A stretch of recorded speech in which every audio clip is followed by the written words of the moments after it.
Hi, my name is John Saville, and in this video I want to walk through kind of my basics around infrastructure as a service, or IaaS, as it relates to Microsoft Azure. And it's going to take some time. I'm going to really walk through all the fundamentals of Azure IaaS and throw in some examples there as well. Now, when I normally talk about IaaS, I tend to start with, well, what is IaaS? How does it relate to the other types of as a service we can actually get in the cloud?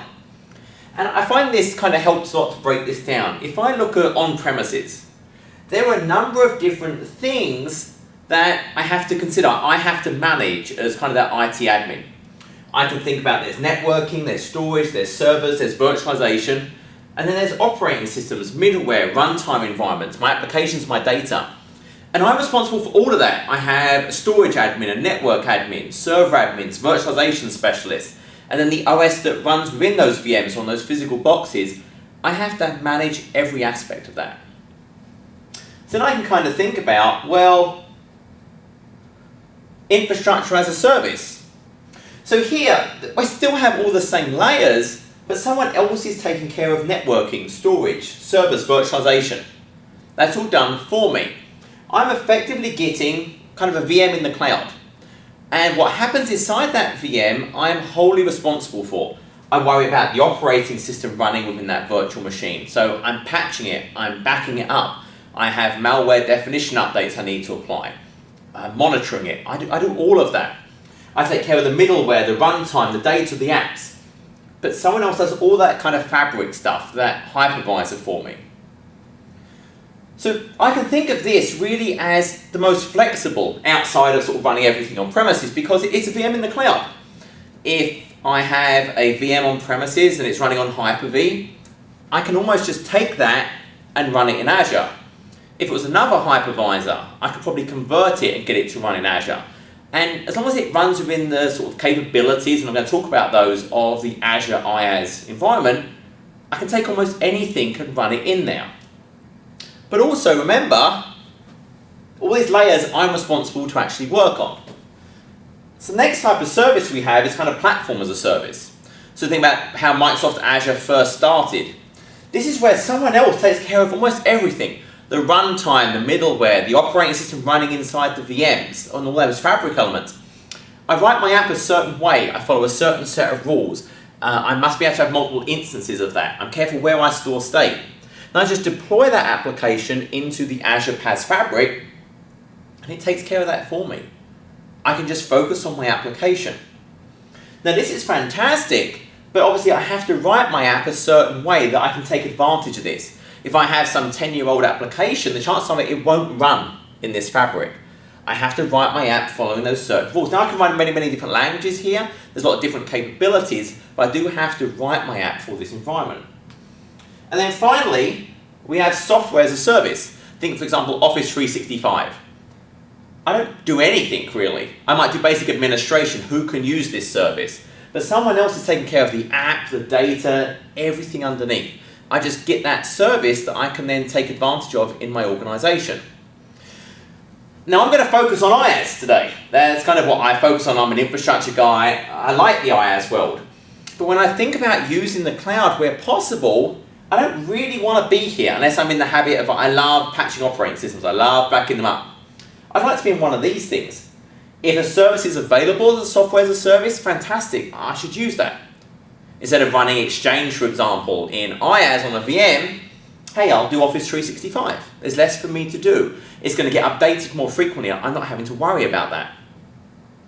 If I'm doing a custom application, I'm buying an app and they support PaaS, hey, I'd like to do that. That's going to give me kind of the most flexibility, the most powerful environment, less for me to do.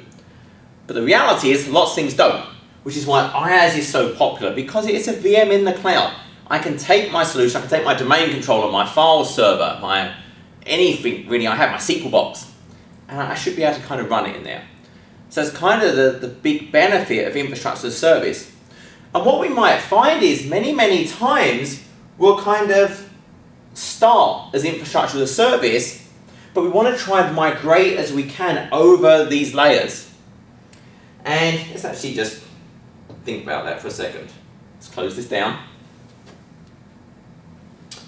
And let's whiteboard for a second. So I might think about, initially, I deploy like a 3-tier application. I might think about, initially, I deploy some VMs that are running IaaS. Maybe there's a tier that's running some kind of middleware. And then I deploy some kind of VMs that's running SQL. So initially it's all IaaS. I deploy it as IaaS. I take my existing app and just throw it out into the cloud. And that's fine. But what I can kind of start to do over time is that, well, do you know what? There's something called Azure Websites. It's a PaaS. I just get really that IaaS capability managed by someone else. And I just deploy my app into there. So instead of that being IaaS, this just becomes Azure Websites. And then there's still VMs running middleware. There's still VMs running SQL. And then maybe later on I'm like, well, do you know what? There's something called Azure SQL Database. I can use that instead. So I would kind of have the Azure Websites. I would maybe leave the middleware as VMs. But then this just actually becomes kind of Azure SQL Database. Again, less for me to kind of manage. And that's very common. I'll start off with one model where kind of it's all IaaS, but over time, hopefully, I can kind of move away from that and start taking advantage of some of those kind of fabric, the PaaS capabilities. Now, I do want to focus on IaaS. So the first thing I'm actually going to do is walk through kind of some of the experience we commonly get. So I'm going to open up the browser. Now I'm going to use kind of the web-based interface a lot during this. And it's great because it shows me the options, it's easy to follow, it's easy to understand, it's very pretty. Realistically, if you really dive into Azure and I'm going to use this as a foundation of what I do, I want to deploy hundreds of virtual machines. I'm probably not going to be doing them one at a time in a GUI. Same as on premises. I want automation. And everything in Azure is basically a REST API, a RESTful interface. And there are PowerShell commandlets that can hook into that. So when I think about longer term and automation and mass deployments, I actually would think PowerShell. So realize everything I'm going to do here, I can do in PowerShell. And I'm going to have separate videos on using PowerShell with Azure. But for now, I'm going to go kind of through the interface. So this is the old portal, well, the current portal. Now there is a new one coming, it's currently in preview, codename Ibiza. But I'm going to focus on this because as we talk today, it has all the capabilities. But occasionally I will sort of jump over and show some of the new stuff. So I'm going to create a new virtual machine. So I can come down here to New, Compute Services, Virtual Machine, and from the gallery. So the first thing it wants me to do is choose an image. Now you'll notice straight away there's a Windows 2012 R2 and 2012 and 2008 R2 SP1 technical preview. But there's actually different categories. You'll see there's VMs with SharePoint. There we go. There's ones with SQL Server. There's BizTalk. There's Linux. So that's kind of a thing that surprises people. There's Ubuntu in there. There's CoreOS, CentOS, SUSE, Oracle. There's VMs for the Puppet servers. So there's all these different just in the gallery that I can just select from. Now, the core point here is notice 2008 R2 SP1 is kind of the lowest level.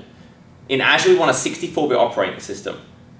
That's what's supported. Now, at the end of the day, it's really running Hyper-V behind the scenes. So could I run a 32-bit operating system in Azure? Well, yes, I could, but it's not supported. Some of the new VM agent capabilities will not be exposed. So I want to think 64-bit OS for client, for Windows, and for Linux. Now you will notice there aren't any client images here. There's no Windows 8.1, there's no Windows 7. If this was an MSDN subscription, I would actually see client images. I would see an 8.1, I would see a Windows 7. There is no legal licensed way to run Windows client in a cloud service. So it's not a technical limitation, it's a licensing limitation. But if this is an MSDN account includes the kind of licenses as part of it, I would see sort of Windows 7, Windows 8.1 images in here as well. But kind of that's the defining point. So you can see I can select one of these images. I have Windows, I have Linux, all these different varieties. I can upload my own images. So I've got my own corporate image. Again, I create a VM on premises, on Hyper-V, I sysprep it, I upload it. I don't even have to do that. I could just create a VM in Azure, do whatever I want, sysprep it, and then save it as an image actually within Azure itself. I don't have to do it on premises and upload it. So I have a lot of choice here. There's lots of templates that Microsoft give you, but I can also create my own that I actually want to go and leverage in there. Now, an important point I will talk about is, notice the SQL, for example. This isn't just a VM with SQL on it. If I look at the pricing, a Windows VM and a Linux VM are a different price. The reason for that is, with a Windows VM, it includes the Windows license. I don't bring my own license for Windows Server. With Linux, I need to bring my own. So a Windows VM actually costs a little bit more than a Linux VM because I'm effectively leasing the cost of the Windows license as well. While the VM's running, I'm leasing a Windows license for that. I can do the same thing for SQL Server. I can do the same thing for BizTalk. I can do the same thing for Oracle. And you'll see that. So if I go and look at the Azure pricing calculator, and just for a really quick example, if I look at a basic Windows standard VM, and I just do an A series, an A2, so 2 cores, 3.5 gigabytes of RAM, and we'll do one of those. So it's 19 cents an hour. Now, don't focus on the pricing too much. This is the pricing, just standard retail. If you have an agreement with Microsoft, you're probably going to get a different price, a lower price.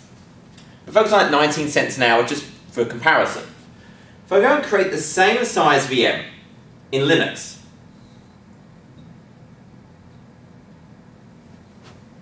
it's basically nearly 13 cents an hour. It's cheaper. Exactly the same size VM, same capabilities, 2 cores, 3.5 gigs of RAM. 2 cores, 3.5 gigs of RAM. Because this includes the Windows license. So it's kind of a core point. So let's take that further. SQL Server. Standards here again. SQL Server standard. I will create an A series version of that. Same size VM again. Create one of them. 61 cents an hour, so much more. Why is it much more? Because it includes the SQL Server license as well. And that's a key point of using the cloud. It's consumption based. I only pay for it when it's running. So if I had a scenario where, hey, I need to run this workload in Azure for 1 day a month, or I need it for 2 hours, or I need this project to run for 3 weeks out of the year, rather than to go and buy a SQL license and bring it into Azure, I lease the license for while the thing's running. So if it's only running for a couple of hours a month, fantastic, I'm only paying for it for that time. We're doing the same thing with BizTalk, with Oracle. And you'll see BizTalk, you'll see Oracle Server. I can lease those licenses. I don't have to bring my own license. I can actually lease it as part of the virtual machine. So that's why we kind of see not only those different images in there, but I can price it. Now, I could bring my own license as well. If I have a huge amount of SQL licenses and I have the right kind of flexibility, software assurance, etc., then I do have license mobility. I could take that to Azure. But just to kind of understand, I can also lease the licenses. So it's not just Windows, I can do it for that software as well. So I'll hop back, go to Windows Server, and I'll do a 2012 R2 license. Shrink that down a little bit. And then go to my next screen. Now for some images, there's different versions of the image. So for example, on this one, I can kind of say it's kind of like a patch date, effectively. So I'll pick the latest one and give it a name. So I'm just going to say test 55. Now there's tiers. There's standard and basic. So basic was introduced fairly recently. And standard gives us a number of capabilities around load balancing, auto scale, certain numbers of IOPS for storage, network throughput. But maybe this is just a test dev machine. I don't need that stuff. All I want is to quickly spin up some VMs, do a few things to test. I don't need load balancing. I don't need availability sets. I don't need the higher IOPS. So I can select basic, and basic is basically cheaper, as you would kind of expect. I lose some functionality, but I pay less money. So if it's for a dev test, I don't need the better features. I'm fine with that. I'm going to stick with standard for now. Now, when I think about the actual VM itself, it's like shirt sizes, small, medium, large, whatever.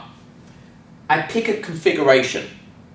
Now, Microsoft did move away from the extra small, small, medium, large, extra large, because there's now so much variation. So you'll actually see they're kind of letter-based. So A0 is a shared core, A1, one core, and there's all these different sizes of virtual machines. D series, G series, G for Godzilla. Was originally its code name, then it kind of just stuck. And you'll see there's some great combinations.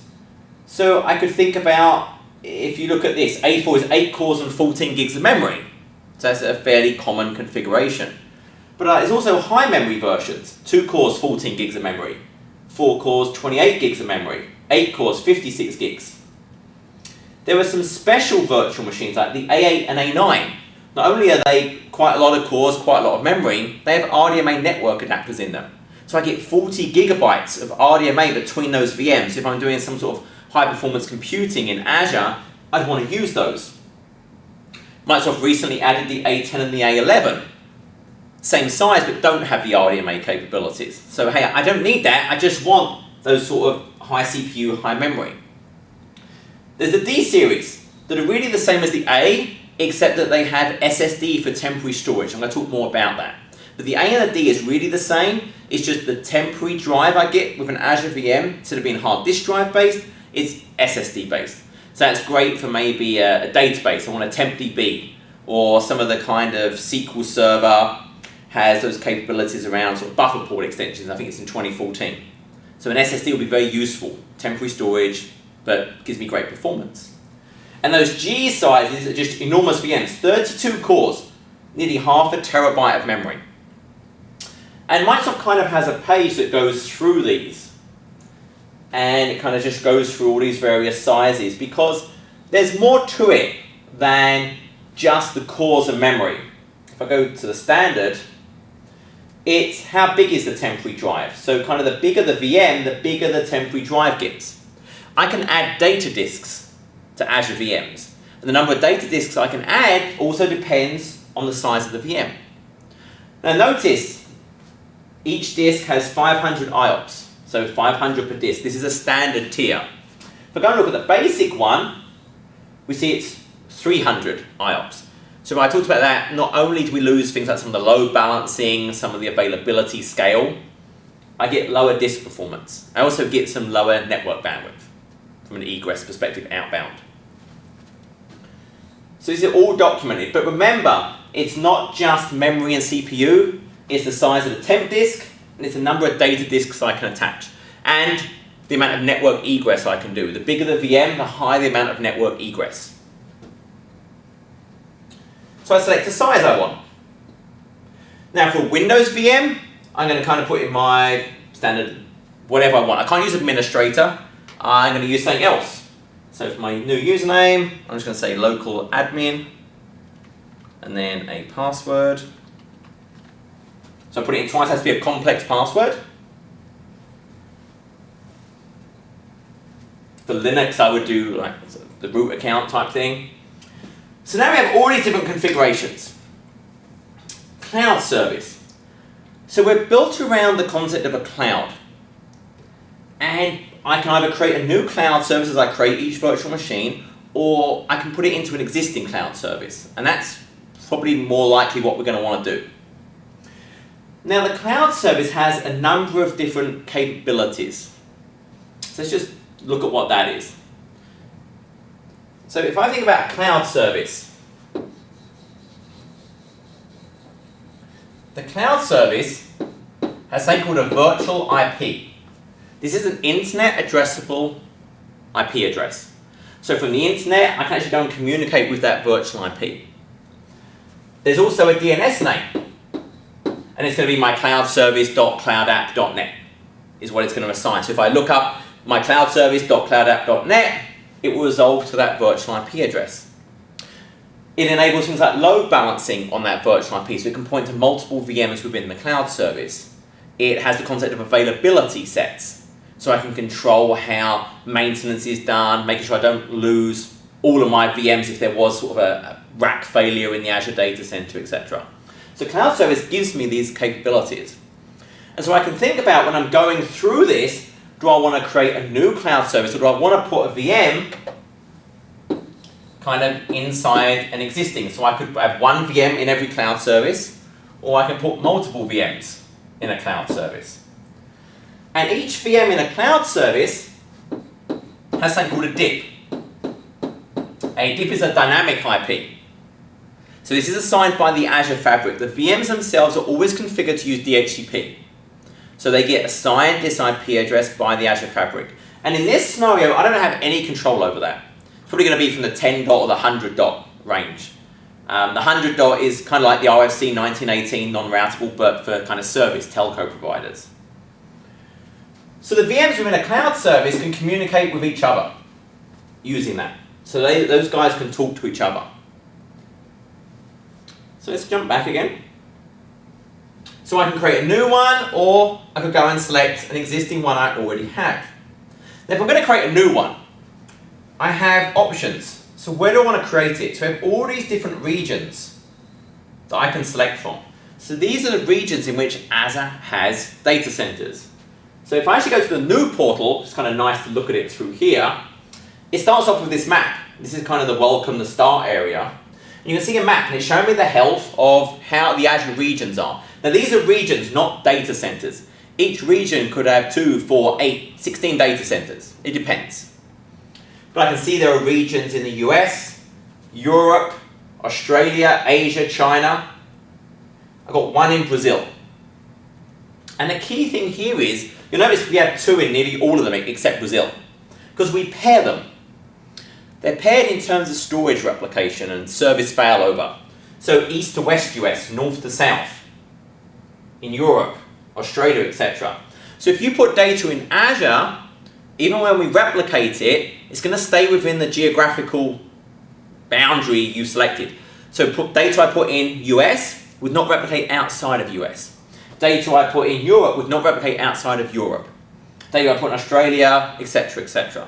The only exception currently is Brazil. Because there's only one region, Brazil actually replicates the South US. So that's the one exception today. That does go out of that geography. Now the reason it's kind of east to west is we want a big distance between them. I don't want my replication to a data center that's 100 meters away. If there was some natural disaster or who knows what, that may not help me very much. So the point is there should be hundreds of miles away between the regions. So when I'm replicating my data, it's not going to get affected by some disaster that would affect one data center. And if it does affect data centers on either side of the US, I probably don't care anymore anyway. So that's kind of the point behind that. We want very big distances between where we're replicating. So I can select where do I want to deploy to. And again, that should be an interesting point. Often people ask me, well, why would I use Azure? I have a data center already. And there's many, many different benefits. There's issues around, obviously, the fact you only pay for based on the consumption, the flexibility, but do you have a data center in every one of those regions? Is my customer base global? Well, here I can deploy instances of my application, my websites all around the world. So there's one nearest to the customer, and there's a feature called Azure Traffic Manager that would redirect users to the one that's closest to them. You probably don't have that, so that's kind of a huge benefit for here. But I'm just going to go ahead for now and kind of select an existing cloud service I have. Ignore networking for now, but notice the fact that I can select a virtual network and a virtual subnet. I put it into a storage account, or do I want to automatically generate one? So again, there's storage behind the scenes. I'm going to dive into all of this. Don't worry about availability sets. I have these endpoint things. So what is this for? You'll notice it's saying the kind of the private port, which is my internal remote desktop 3389. That's the standard port for RDP. Public port is auto. PowerShell, WS Management, 5986 auto. So if we go back to our picture, I had the VMs, and I have this virtual IP address, which is internet addressable. So I'm out here on the internet, and I want to get to VM1. Let's say this is VM1. This is VM2. I want an RDP, 3389. How do I do that? So basically we create endpoints on the virtual IP. I can't just do 3389 because there's multiple VMs in this cloud service. So it's kind of like at home, you might have kind of a NAT device, and I might publish my Minecraft server out to the internet. Certain port on my ISP's device goes to this PC in my house on this port. It's exactly the same thing. So I might say, hey, if someone comes in on port 5982, that actually maps to VM1, port 3389. So it's just a lookup. So I'm going to connect to the VIP of my cloud service on 5982. It looks that up and says, hey, 5982, that's 3389 on VM1, and would route them through. There might be another rule. The other rule might be, let's just take this out of the way, might be, hey, VM2 3389 is 5994. So if someone RDP'd to 5994 on the VIP, it would redirect them to, oh, okay, VM2 3389. So that's all an endpoint is. An endpoint essentially says, hey, it's going to auto-generate what that public port is, redirect to this. So this is making these services available via the internet. Now when I'm first starting out, I'm creating my first VM in Azure, I want to be able to get to them via the internet. I want these endpoints. As we move through and we think about creating connections between on-premises and Azure directly through site-side VPN, sort of secure methods, I probably don't want these exposed to the internet. So I'd want to delete these endpoints. I don't want RDP for my domain controllers open to the internet. What I would think about doing is, hey, if I'm actually publishing a service I care about, if I'm actually publishing, for example, IaaS, then I want to publish, hey, if someone comes into port 80, I want that to go to VM1 port 80. So I'm actually exposing, that's deliberately exposing it out to the internet. I can do load balancing. I can say, well actually, I also want it to go to port 80 a VM2 as well. Maybe I have a VM3 port 80, or it's 443, whatever I want to do. I can create those load balance sets. So I get a request coming in, and the cloud service, via the virtual IP, will do load balancing. It can go and check, well, hey, who's actually available, who's responding, and then redirect the traffic to them. So it's a very useful construct why I put multiple VMs in the cloud service to say, hey, yeah, I've got IaaS running on 3 of these guys. So if someone comes in via port 80, redirect to one of them. And it can kind of round robin, whatever you want to do there. So it's making it available through that. So it's going to generate those by default. If it was Linux, it would add SSH. So now we kind of get, this is fairly new. Install the VM agent. Now when I talked about IaaS and PaaS, I said IaaS, someone else takes care of kind of the storage, the network, the servers, the virtualization layer. You take care of everything inside the VM. Whereas PaaS, someone else takes care of everything except kind of the app and the data. The VM agent kind of gives you a midpoint between IaaS and PaaS. It's for your benefit. This is not Microsoft's going to really leverage this thing. If I turn this off, you'll see all these things disappear. If I turn it on, it exposes new capability to me. There we go. So configuration extensions, Puppet, Chef, PowerShell design state configuration, all declarative technologies. I can say, this is how I want it to look. You go and work out how to do it. You make it so. And so using this, I can have a fairly standard image and then different configurations, different declarative configurations that I can apply, and it can make it an IaaS server, it can make it an app server, anything you want. It's just going to hook in via these. So this will get pushed through during the provisioning of the machine and make it look a certain way. Apply those configurations. There are security extensions. Microsoft Anti-Malware, Symantec, Trend Micro. So these will actually go and put malware protection inside the VM. It can enable it to go and report to some central cloud service. So it's not just, hey, I deployed it through this thing. It's actually going to help me track centrally, hey, are there problems? Help me push in the malware definition updates. It also gives me a bunch of PowerShell. So this is your VM. And a common thing is, hey, I forgot my password. I forgot the local admin password. Microsoft, can you reset it? Microsoft has no ability to do that. They have no access to your VM. But with this enabled, there are PowerShell commandlets that you can run that let me do things like hooking BG Info. It's a Mark Lazinovich tool that gives me information about my VM and it will show up on the wallpaper. I can reset passwords. I can reset my RDP configurations. Maybe I turned off RDP and I can't get to my VM. There's no console access in Azure. I can run a PowerShell commandlet and I can enable that again. So it's going to help me as the user get back into my VM to reset to make it right. So typically I want that. Unless you have some real good reason, I would leave that VM agent. So it's going to enable me to do things. And at this point, I'm done. I can kind of just click tick and it will go and create that. And 5-6 minutes later, I'll have a shiny new virtual machine. So I've already got VM that I'm going to kind of use for this. So at this point, it's gone away and it's created me that virtual machine. So let's actually go and look like, well, okay, so what's going on inside that virtual machine? So this is an Azure VM. And if I go and look at Explorer, you'll see I have a C drive and a D drive. My C drive is my local disk. It's always 127 gigabytes today. And that's actually changing. It's going to be able to be up to a terabyte. And then I have a temporary storage. Now it's the D drive. It's called temporary storage. That's a huge hint. Temporary. Don't put anything you care about on this disk.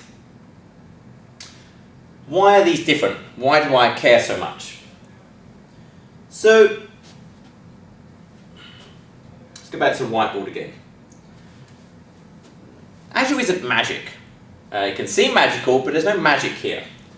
If you think about an Azure data center, there are racks and racks and racks of servers, kind of like blades. And if I kind of look at one of these in detail, I have my VM, and I probably have multiple VMs, but there's my VM. And there's something called Azure Storage. So think about this big, it's this 3-tiered, it's not a SAN, it's a Microsoft created, they have a white paper if you're interested in the details of how it works. It's like a partitioning, a streaming layer, and sort of an interface to offer services. Blobs, page blobs, tables, queues, even SMB now. So this is Azure Storage. And when I create a VM, it's actually creating the VHD in Azure Storage. So every block of data in Azure Storage is replicated 3 times across many servers and many disks, so it's resilient. Even if there's doing some kind of maintenance or there is a failure, there's still another spare set of resiliency there. Also, I can turn on geo-redundancy. Geo-redundancy, do you mind talking about those paired data centers? If I turn on geo-redundancy, geo-replication for an Azure Storage account, all the data in it is also replicated to the paired data center hundreds of miles away,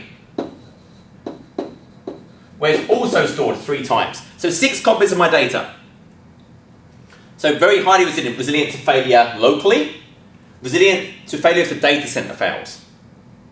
Now this is asynchronous, so there could be some loss. If there was a complete unexpected failure of the data center, there could be maybe a couple of minutes loss. You do have to consider that. If I had a workload that's completely critical that I cannot have any loss, I would not rely on this. I would maybe use something in the application. If it's a database, maybe SQL was on replication. But understand that this is going to give you a pretty good recovery point objective. So this is my C drive. Right here, that's that 127 gigabyte drive. Then there's the D drive, that temporary drive. Well, also in this host is some local storage. It can be used for sort of caching purposes, etc. Well, this is where the D drive sits. Not in Azure Storage, not replicated 3 times, not geo-redundant. It's in here, which is why it's temporary. If something happened to this host, the contents of the D drive would be lost. If Microsoft performs maintenance and if you resize your VM and it moves to a new host, I will lose the content of that. So it's very important to kind of stress the fact that this really is temporary storage. If you go and put something on it you care about, you're going to lose it at some point. It may not be not immediately, but eventually you're going to lose that content. So do not put anything you care about on that D drive. And I can re-letter it if I need the D drive for something for my own purposes. There's a set of steps I can walk through. I detail that in the book, Microsoft Azure, Mastering Azure Infrastructure Services, and in the app I've got the PowerShell code for that. Don't put anything you care about on there. Okay, so I have a C drive and I have a D drive. And that kind of relates to what I saw here. I've got C and D. But what if I want more than that? Remember when we talked about the sizing, I can have data disks as well. I can add data disks. So if I go and look at a virtual machine, I'll go and look at my test VM. This is just kind of a high-level overview. I can see I have a number of data disks actually attached to it. Well, I can do attach, empty disk. And I can give it a storage location, I can give it a size. So the maximum size is 1 terabyte. So what is 1 terabyte in gigabytes? You say 1024, and you'll be wrong. It's 1023. You've not misunderstood. There isn't a special VM container in Azure Storage. It's using a page block. A page block has a 1 terabyte maximum size. Well, VHD itself has certain header and footer information. It has some overhead. So I cannot actually create a 1 terabyte VHD because then there'd be no space for the sort of header footer information. So the biggest size we can actually create is 1023. So now I can add data disks. Now this actually reminds me of a joke. It's not a very good joke. But there's a new band. They're called 1023 megabytes. They've not had any gigs yet. I don't know. It goes down well sometimes. Thought I'd bring it up. But the key point is, I can configure the caching. So by default, that OS disk always had read-write caching enabled. Now I can set it so it's just read-only caching, but I cannot turn caching off. If I think about databases, SQL Server, even Active Directory, I do not want any caching. I want all I/O to be persisted directly to disk and read directly from disk. So the big benefit data disks give me is I can control the caching. And notice the default is no caching. So that's kind of a big reason why I would use this. And so now what we kind of see is, hey look, I can go ahead and create more VHDs in Azure Storage. That might be my E drive, my F drive, etc., etc. Now another thing, 1023 is the biggest. Always create it at 1023. There is now a REST API to resize a disk, but I have to disconnect it from the VM. It's painful to change it. Now you might say, well, hey John, Azure bills you based on consumption. So you're telling me to create a 1 terabyte drive, you must get kickbacks. No. So here's the thing. Behind the scenes, this Azure storage, it's sparse storage. Now these are fixed size VHDs. It pre-allocates all the space up front. But behind the scenes, what actually happens is, it only allocates storage as I write content. So if I write 10 megs, that's when it allocates 10 megs. I will only get billed for 10 megs. So even though I've created a 1 terabyte disk, it's not really instantiated all of that on the physical disk fabric. I'm not paying for it. As I write data to it, I pay for the data I've written. So if I have a 1 terabyte disk with 100 megs on, I pay for 100 megs. Which is why we say always create the biggest size you can. It's not costing you anything. Also, trim is supported. So if I had a terabyte and I deleted a huge amount, I stopped paying for it. So it's sparse storage and it supports trim. So always create the biggest disk. I can't resize it easily, but only pay for the data that's written to it. So it's kind of a big point now. Okay, that sounds pretty good. But I can control the caching. That's great as well. But what if I need more than 1 terabyte? What if I need more than 500 IOPS? If you remember, I look at it, 500 IOPS is the most I can get. Well, the solution, I just add multiple disks. And I've kind of done that here. You can see I have multiple data disks added to that VM. I've got 4 1 terabyte disks added. So that would give me 4 times 500, 2,000 IOPS. It would give me 4 terabytes. And the way I kind of glue that together is within the VM itself, if it's Windows Server, sort of 2012 and above, I have this nice thing called storage spaces. So you can see, I see the 4 disks, I added them to a storage pool, I created a virtual disk that's 4 terabytes in size. So I get a 4 terabyte volume, I get 2,000 IOPS. And Linux has a very similar concept. I can join them together. I don't need RAID, I don't need parity, I don't need mirroring. Remember, every disk in that Azure storage is replicated 3 times. I don't care about failure, that's protected for me. I just want to merge them, like stripe them together. So I just create a simple storage pool and I merge all that together. So that gives me those higher IOPS by merging disks, and it gives me a greater total amount of storage. Okay, so hopefully that makes sense. What if I need more IOPS than that? And that 500 I talked about is a maximum per disk. It's not a guarantee. So Microsoft also have something called premium storage. It used to be called provisioned I/O.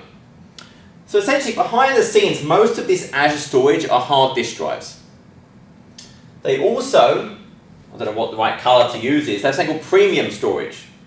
So with premium storage, it's really all SSD based. This is kind of premium.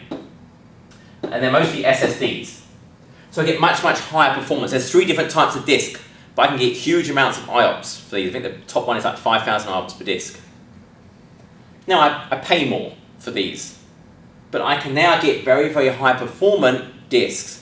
And there's a difference between regular storage. 500 is the maximum. Over here I might get 5,000, but it's not just a maximum, it's what I would expect. It's a predictable amount of IOPS, so that's what's very different. Over here, I should get roughly around it, but it's not guaranteed. Over here, I should get those IOPS.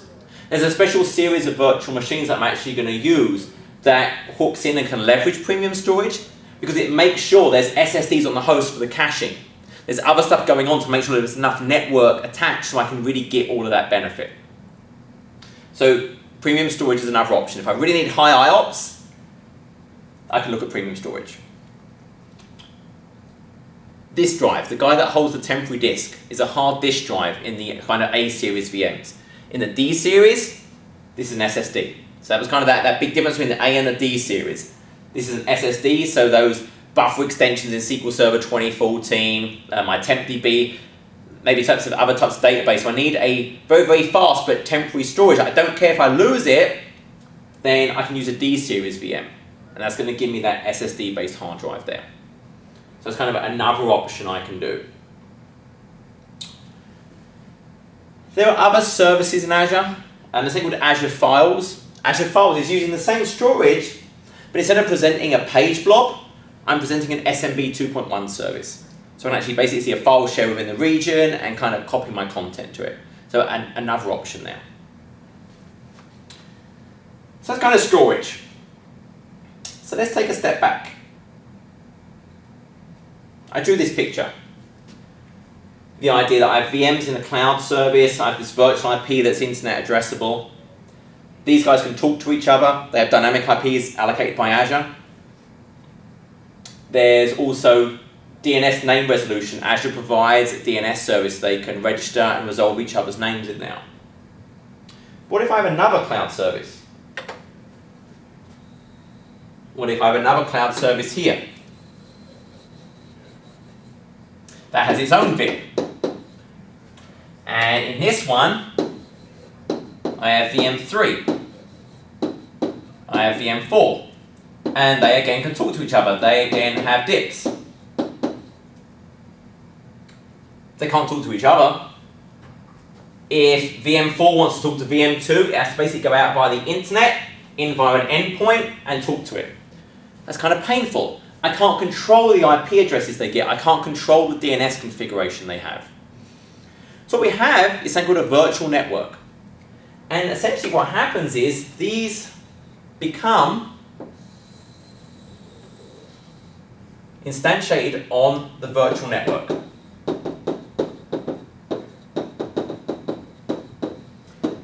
And when I create the virtual network first.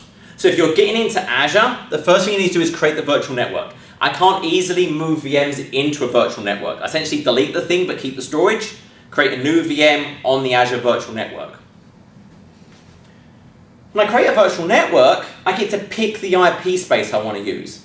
Now typically we use one from the RFC 1918, 10.172.16, 192.168. I don't have to.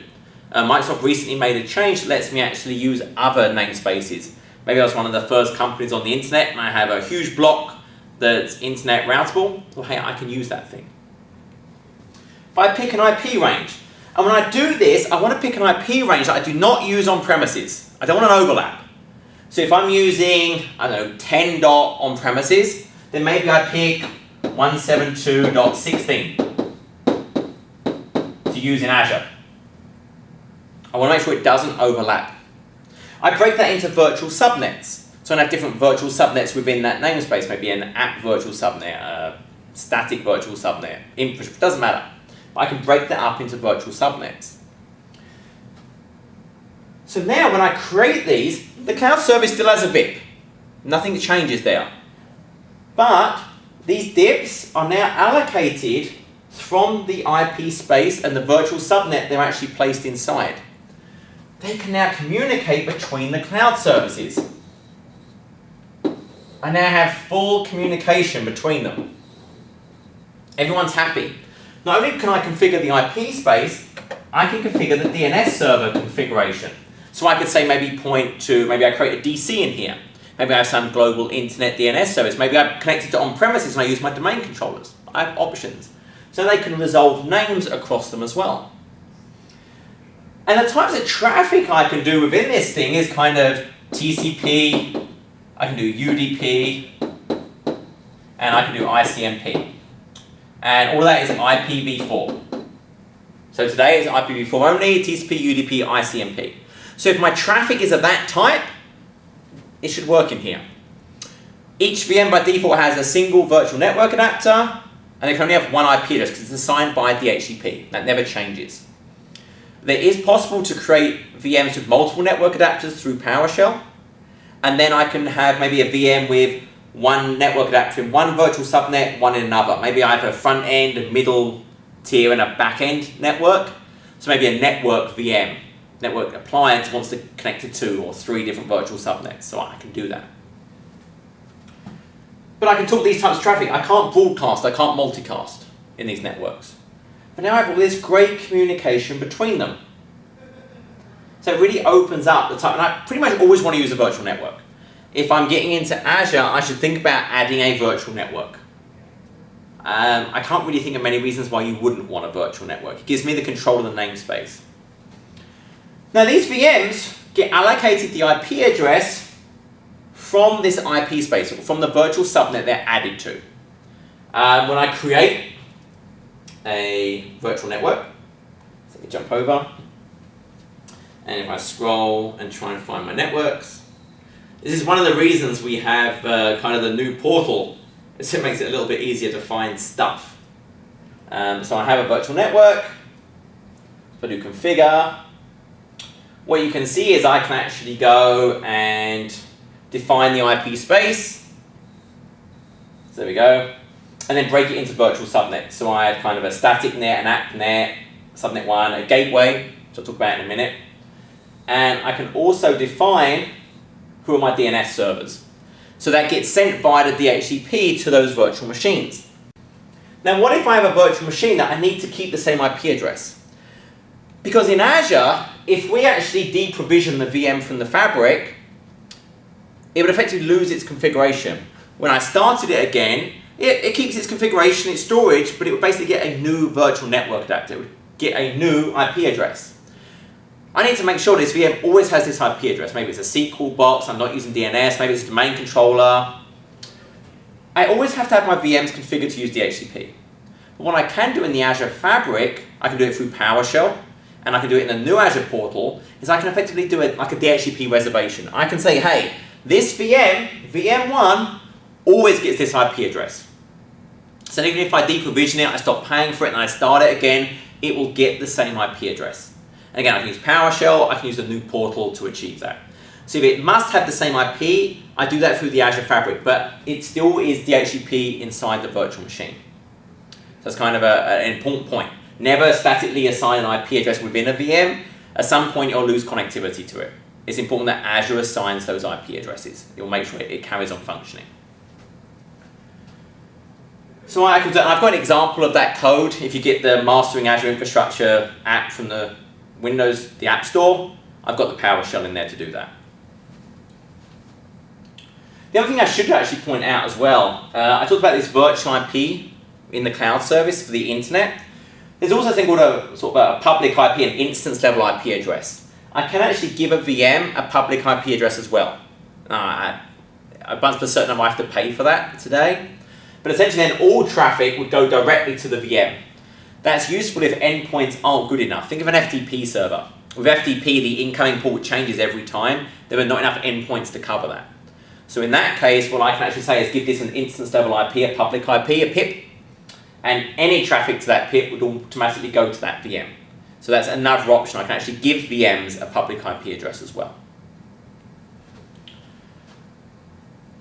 So now they're all talking. I'm configuring the DNS. When I create the VM, I specify the virtual network, the virtual subnet. So now part of this greater virtual network. But I have on-premises stuff as well. How do I get them to talk to on-premises? So you have this kind of thing here, but I also have my on-premises right here. I have my data center, I have VMs running in this thing as well. Now one option is obviously the endpoints. I can go and connect from the endpoints, but as I start to adopt, if I'm doing a true hybrid solution where I think of Azure as just an extension of my data center, I don't want to go via endpoints. I don't want to RDP over the internet. So the most basic option we have is I can create a gateway, basically a site-to-site VPN. So in my Azure virtual network, I create a gateway. On premises, I have some kind of gateway device, and it establishes a site-to-site VPN that's encrypted via IPsec, v1 or v2, depending if it's static or dynamic. And now I get this secure tunnel. That's why the IP address space mustn't conflict, they mustn't overlap, because otherwise how would it route? So now I have this nice IPsec tunnel between Azure and my on-premises. They would just route layer 3, the traffic would just go back and forth. I might see about 80 megabits per second. There's also a high performance version of the gateway that gives me about 200 megabits per second. But this is going over the public internet, and there's kind of heavy encryption. The reason we have these limits is it is IPsec. On the Azure side, there are VMs that's doing that calculation to enable the encryption and decryption. Well, a single core maxes out about 80 megabits per second. You can only imagine a high-performance gateway probably has more cores, bigger VMs. But it's going over the public internet. So latency may actually be an issue. So I commonly see about 60 milliseconds latency. Because you don't know exactly what routers it's bouncing between. There's a speed of light issue between where are you and where are the Azure data center. So expect a certain level of latency as well. And the high-performance gateway doesn't improve latency. Okay, so that's now I'm connected. What if I have 2, 3, 4 on-premises locations? Well, I have a gateway at this guy as well, and you can connect to the same gateway on the virtual network. Now it would share the bandwidth. I'm not adding another gateway on Azure Virtual Network, it's still one, but it's now sharing that bandwidth. So it gives me now some resiliency if a failure. I can connect different virtual networks together via the gateway as well. So if I had 2 virtual networks, maybe in different regions, I could connect them together using basically a site-to-site VPN. So this opens up a lot of things. I can now control how they communicate, but maybe this 60 milliseconds is kind of painful to me. Maybe the fact that it's going over the public internet is really not ideal for what I want to do. And so we have other options. So I have Azure.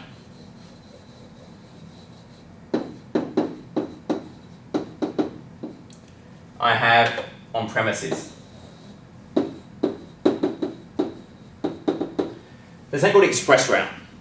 So ExpressRoute enables me to connect in different ways. So there's 2 different flavors of ExpressRoute. So there's something using an exchange provider, an internet exchange point, an IXP. So in this model, there's some IXP or EXP. I see it both ways. Think an Equinix, a fiber hotel. All the different carriers come in and connect into this thing. Well, Microsoft has sort of redundant cages kind of in here. Big pipes to their Azure data centers. So you're on-prem, if you're close enough, I can either host my servers at the EXP, the IXP, or I lay a fiber cable between me and them. And with that, I can get up to 10 gigabits per second. There's different levels of service you can buy, different prices, obviously. I can get up to 10 gigabits, and my latency, I may see sort of 1, 2, 3 millisecond latencies. Super fast. It's not going over the public internet. I don't need to encrypt the stuff now because it's a dedicated wire. So that's one flavor. I'm basically laying a fiber cable. So that would be very expensive, but it's an option. It's always unlimited ingress into Azure for network, but I pay for egress. So outbound traffic from Azure I pay for. It's generally kind of pennies, almost rounding error, but you still need to be aware that it's there. This gives me a certain amount of egress that I can use. The second flavor, so I still have my Azure, obviously. I still have my on-prem.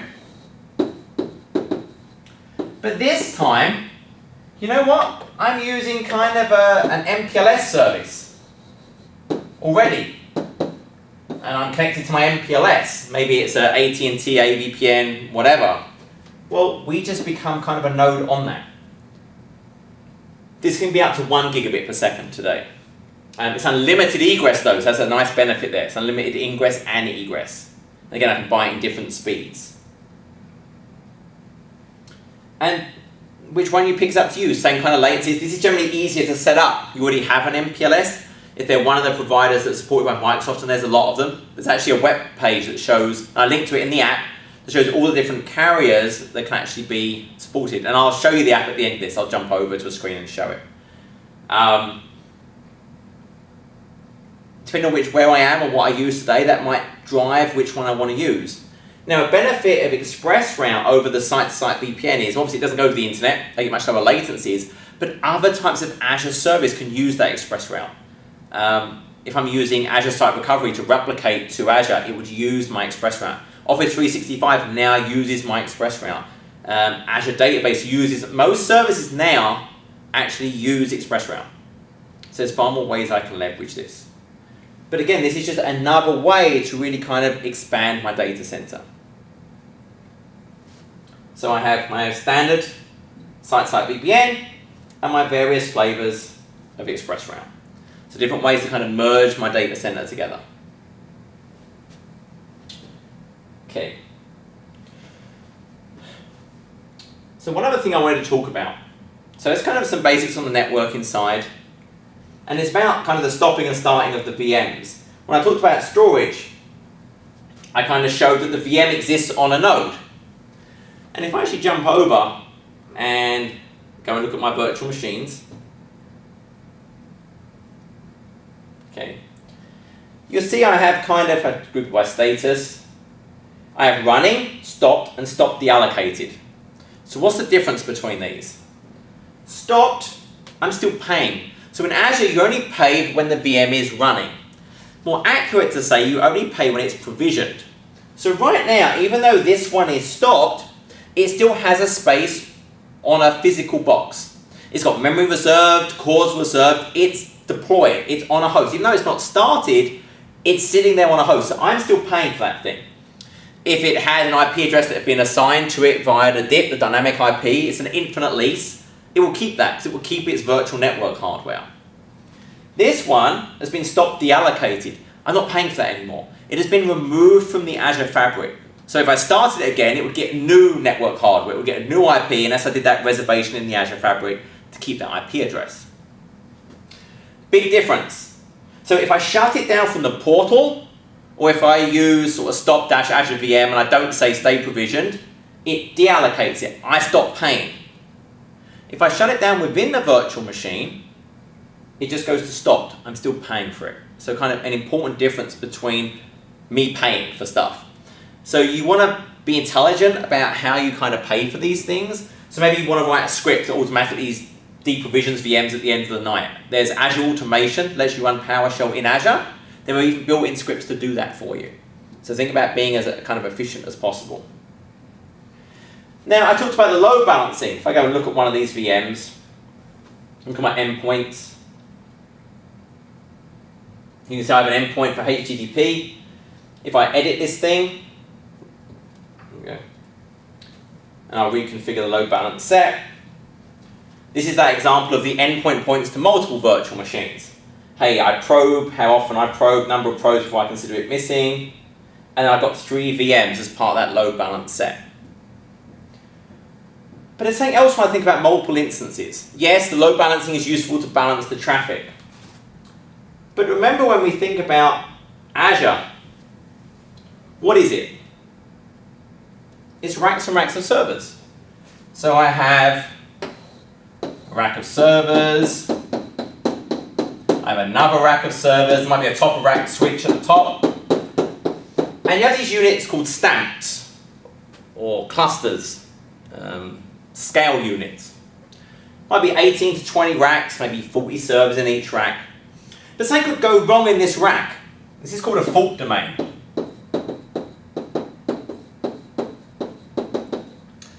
This rack is another fault domain. This generally equates to a rack.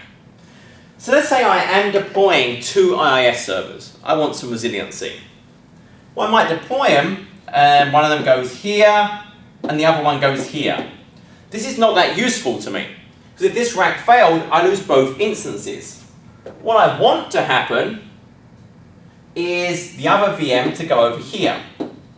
But how do I tell Azure to separate them? So it's something called an availability set. You remember that option I had for availability set? When I add VMs into an availability set, it tells Azure to spread them over 2 fault domains. Now, it's very important to not mix workloads. If I added, let's say, SQL and IaaS and domain controllers into one availability set, well, it might stick all the domain controllers on this rack and all the SQL on this rack. It has no way of knowing what's running in each VM. That's useless to me, because I mixed them within one availability set. I don't want to do that. What I need to think about is having one availability set for each workload. So, big no-no to that. I would think about an availability set for my domain controllers. That would be one availability set. I would think about another availability set for my SQL servers, because then it will make sure it splits the workloads over multiple fault domains.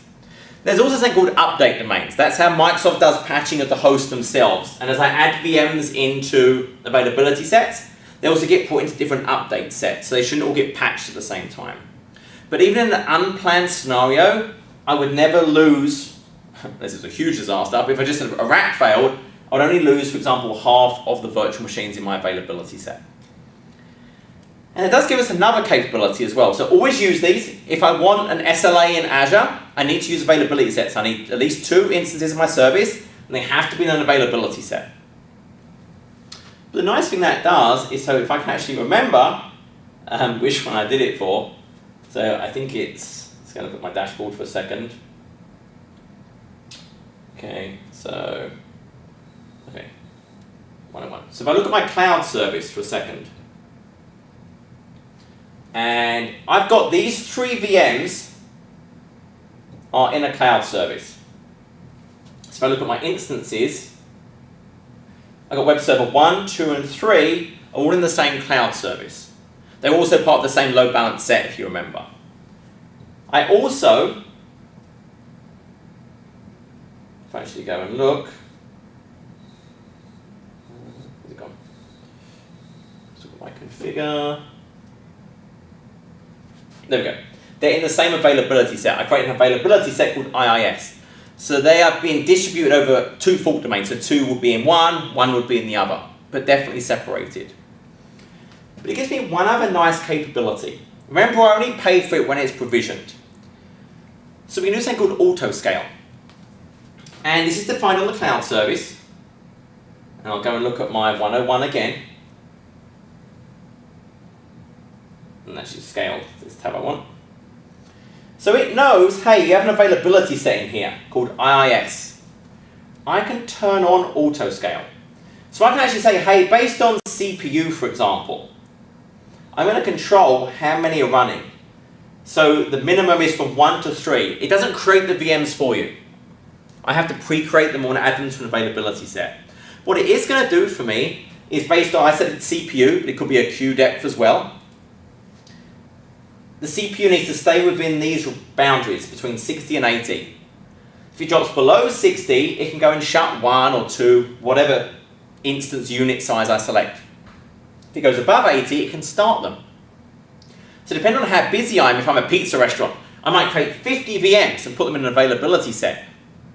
And then Friday night, it pumps them all up. But then Thursday at 10 in the morning, maybe only 2 are running. Not many people probably eat pizza at 10 in the morning, I hope.